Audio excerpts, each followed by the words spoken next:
ለእግዚአብሔር ክብር ብቻ። በታላቁ የተሃድሶ ዘመን በስርየት ካርድ ሽያጭ መንበረ ጵጵስናቸውን ለማክበድ ለክብራቸው ለመነገድ የተነሱ ተወገዙ። በሃይማኖት ስም የከበሬታ ወንበር የሚሻሙ በግልጥ ተወቀሱ።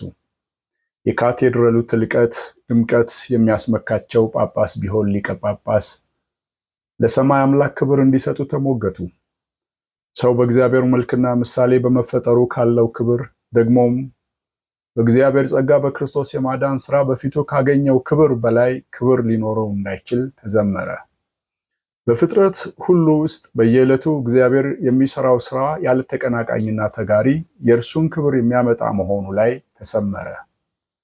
ዛሬ ግን በመቅደሱ ክርስቶስና የክርስቶስ ሥራ ተሰብኮ የክብር ሽሚያው ግን ለከት የለውም። በቤተ እምነቶች ውስጥ የስልጣንና ወንበር ሽኩቻ ቤቱ የእግዚአብሔር ሳይሆን የሰው እንዲመስል አድርጎታል። ከሰው በላይ ራስን ማየትና እጅ መነሳት ይገባኛል ማለት የአደባባይ ሙግት ሆነ። ክብሩ ለእግዚአብሔር ብቻ ይሁን። እግዚአብሔር በክርስቶስ ሁሉም በራሱ ክብር የመጠቅለል ግብ አለው። ልጁን ስለ ኃጢአተኞች አሳልፎ በመስጠት በእርሱ ሥራ ራሱን ከዓለም ጋር በማስታረቅ በሁሉ ላይ ሊከብር ይሰራል። ኢየሱስ ክርስቶስም ከሰማይ የመጣበትን ይህንኑ ተልእኮ በፈጸመ ጊዜ የሰጠኸኝን ሥራ ፈጽሜ አከበርኩህ አለ። የእርሱ መታዘዝና አገልግሎት ግቡ አብን ማክበር ነበር። ክቡር ሆኖ ዝቅ በማለት እግዚአብሔርን ለማክበር የመታዘዝን መንገድ ያሳየም እርሱ ነው። ታምራቶቹን ያዩ ትምህርቶቹን የሰሙ ፍቅርና ትህትናው የማረካቸው ሁሉ እግዚአብሔርን አከበሩ። ከክብር ወርዶ አባቱን ባከበረበት መንገድ የክብርን ጫፍ ያገኘው ክርስቶስ ኢየሱስ የአማኙና እማኙ ሁሉ ተምሳሌት ነው። የክርስቶስ አካል በሆነችው በቤተ ክርስቲያን ይሄው እግዚአብሔር ይከብር ዘንድ ልዩ ልዩ ጸጋዎች በመንፈስ ቅዱስ አማካይነት ይገለጣሉ።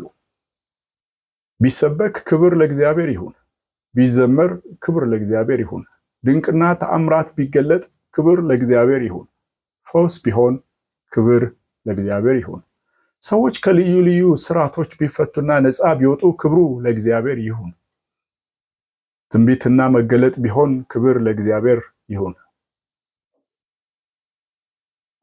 ድንቅ ትምህርት ጣፋጭ ምክር ቢሆን ክብር ለእግዚአብሔር ይሁን፣ አላፋት ወንጌል ቢሰሙ በወንጌል አምነው ቢድኑ የአምልኮ ቤቶች በሰዎች ቢሞሉ ክብሩ ለእግዚአብሔር ይሁን፣ ታላላቅ ጀማ ስብከቶች ቢዘጋጁ ሚሊዮኖች ቢታደሙ ክብሩ ለእግዚአብሔር ብቻ ይሁን፣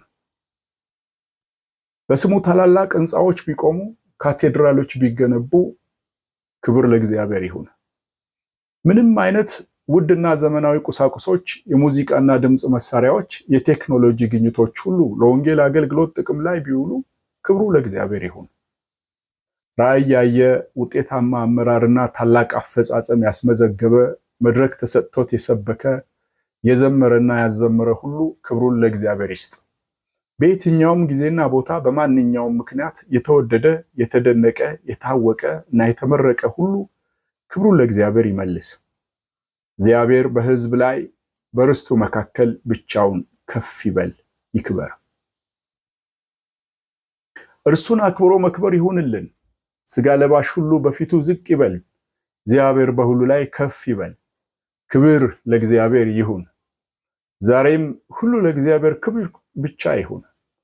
ሁሉ ከእርሱ በእርሱ ለእርሱ ነውና የክብር ንግዶች ይቆሙ። አሜን።